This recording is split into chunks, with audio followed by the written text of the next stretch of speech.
Hi everyone, my name is Audrey Alison and I wanted to create this intro video to let you know that 6 out of the 12 videos have a delay in the audio, and I even re-recorded them.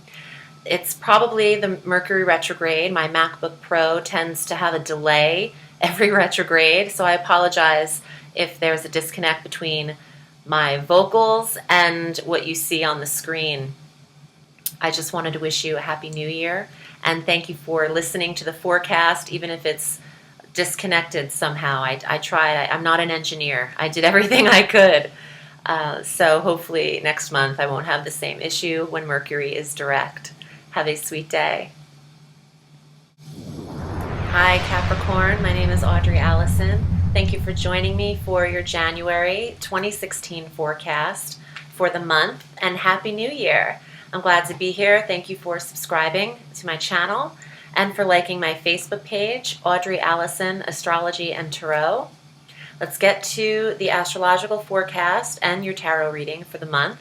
On the 1st of January, Mercury is entering Aquarius, and this is in your second house of finances, but Mercury will be retrograding on the 5th of January through the 25th, and will retrograde from the 1-degree mark of Aquarius through the 14th degree mark of Capricorn.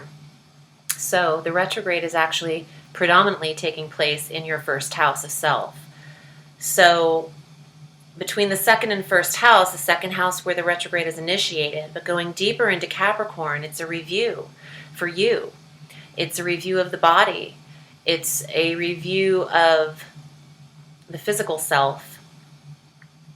And this retrograde in your sign will trine Jupiter in Virgo, the Earth trine. So the deeper the retrograde gets, the more it affects the trine that's occurring in your 9th house of belief systems and foreign concepts, study, global foreign travel, global recognition. So your review it's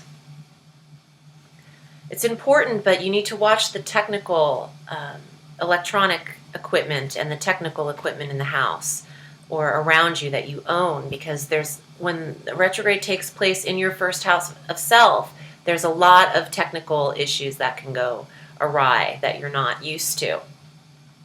Also, with a Mercury retrograde, the speech, the communication, who you're speaking to, you need to really say exactly what you mean in a Mercury retrograde in the first house. Now, Jupiter will also be retrograding on the 7th of January at 23 degrees of Virgo, back through 13 degrees of Virgo. So there's this review as well, but it's not like a Mercury retrograde. Jupiter is just slowly dispersing positive, benevolent energy in the 9th house of education or legalities, philosophies, how and what you believe in is being revised. There's a revision there. Now, on the 3rd of January, Mars moves into Scorpio in your 11th house of friendships and goals and wishes and clubs that you're affiliated with and who you're connecting with. Mars is stimulation and action. So there is a social feel to this, but there could be an aggression and an anger, which is unlike Capricorn.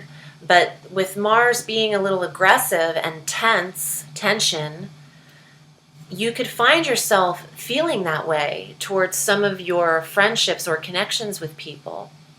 Now, Mars moves a little bit slower than Merc and Venus do in a transit, so you have him there for the rest of January and into February. So watch your tone with friends and relationships that you have at that time, because Mars can give you a little bite to your tone. Also, the energy to connect with people that you haven't connected with in a while might occur for you with Mars in that area. But Mars is determination too, and drive and will. So there could be some goals that you haven't reached yet that Mars is a catalyst for. and seeing you actually complete what it is you set out to do, Cap. On the 9th, we have our new moon, your new moon at 19 degrees of Capricorn in your first house of self, conjunct the Mercury retrograde. So as Mercury takes from you and has you reviewing the first house of body and physicality and ego, here's the new moon implementing new structures, saying, what is it that you want to incorporate here in this sector? What newness do you need to begin in the first house of body, Cap? It's a perfect new moon. It's the only new moon you get this year, so take advantage of that. You'll get your full moon in the month of July or June, late June. So the new moon in Capricorn, set your intentions on the 9th on what you want to see manifest in a 28-day lunar cycle or the solar year for the full year. On the 20th, the sun enters Aquarius into your second house of finances, where the Mercury retrograde initiated at 1 degree of Aquarius.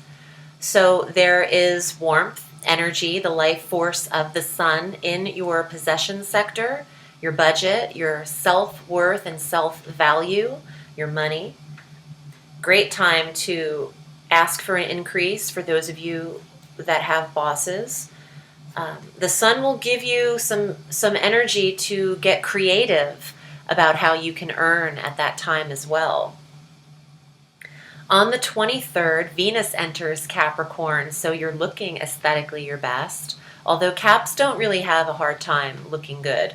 It's usually one thing they can just check right off the list, straight out the gate. But Venus is harmony. So regardless of the aesthetic, you're feeling more balanced internally with Venus in Capricorn at that time.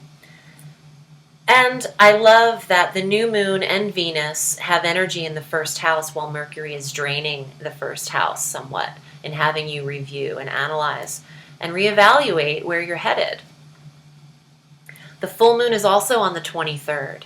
The full moon is at 3 degrees of Leo in your 8th house of intimacy and shared resources and sex. So the full moon is the culmination, the awareness, something hidden will be seen in the sector the full moon hits. And full moons bring an ending, because when the moon reaches its fullest, it ends, and then it dissipates to new again. So as the moon is waning, your interest in sex might actually come to a little bit of a halt, or your interest in intimacy might end at that time. Or there's just an awareness there. Could be with shared resources as well. There could be a partner that pulls out of a venture, although the 7th house is really partnership, but shared resources. Someone that's helping you financially might let go of those reins a little while there. Let's see what happens in your reading, in your tarot. I'm using the Alchemical deck by Robert M. Place. And let's see what comes up for Capricorn for 2016 in January. And if you'd like to read with me, I'm at audreyalison.com. You would select your desired reading length via the PayPal button at the bottom of my appointment request page. And I will get right back to you in an email to set up your time and give you some available appointment options. Okay, Capricorn. Here are your cards for January 2016. 5 of Coins. Something is missing financially. You're coming from a place of lack with your hand out.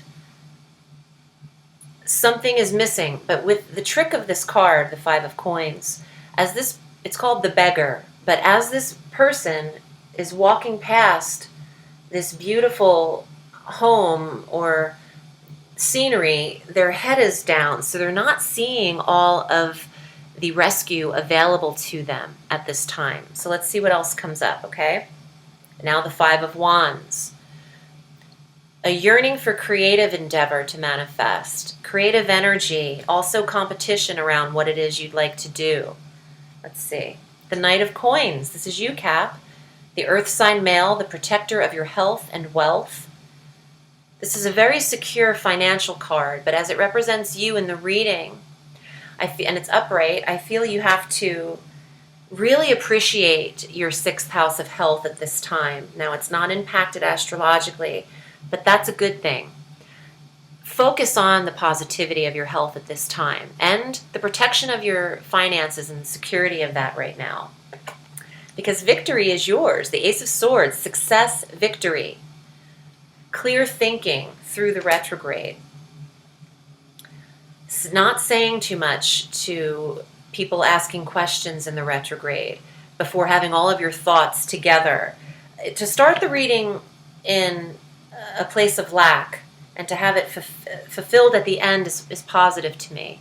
Success at the end. So what you think you don't have is all here. Yes, money is tangible and you can hold it so you know how much you have. However,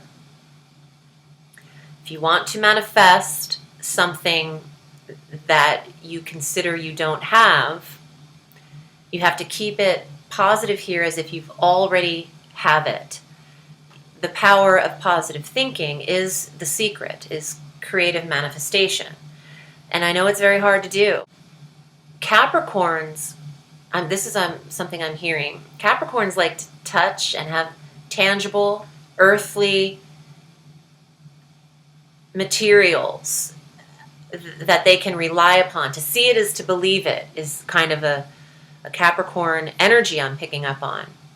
Not all of you, but for some particular people I'm reading this for.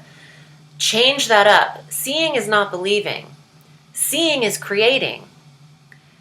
Seeing is manifestation. So just hold your vision and then you'll be holding it in your hand tangibly. Again, focus on the protection of your health and the money that you do have. You can rely upon that. You have a steadfast ability to protect yourself physically, is what I'm getting for you. And if you want to manifest something creatively, know that there's success behind it already before you begin it. Don't come from a place of fear or doubt. Don't doubt yourself, because you can succeed in this. You have the Ace of Swords at the end. Full speed ahead with clear thought, clear thinking. Thanks for joining me, Cap. My name is Audrey Alison. I appreciate your subscription to my channel, as well as your support on my Facebook page, Audrey Alison Astrology and Tarot. Have a sweet 2016, and I will see you soon. Remember, the sky is limitless, so reach for the stars.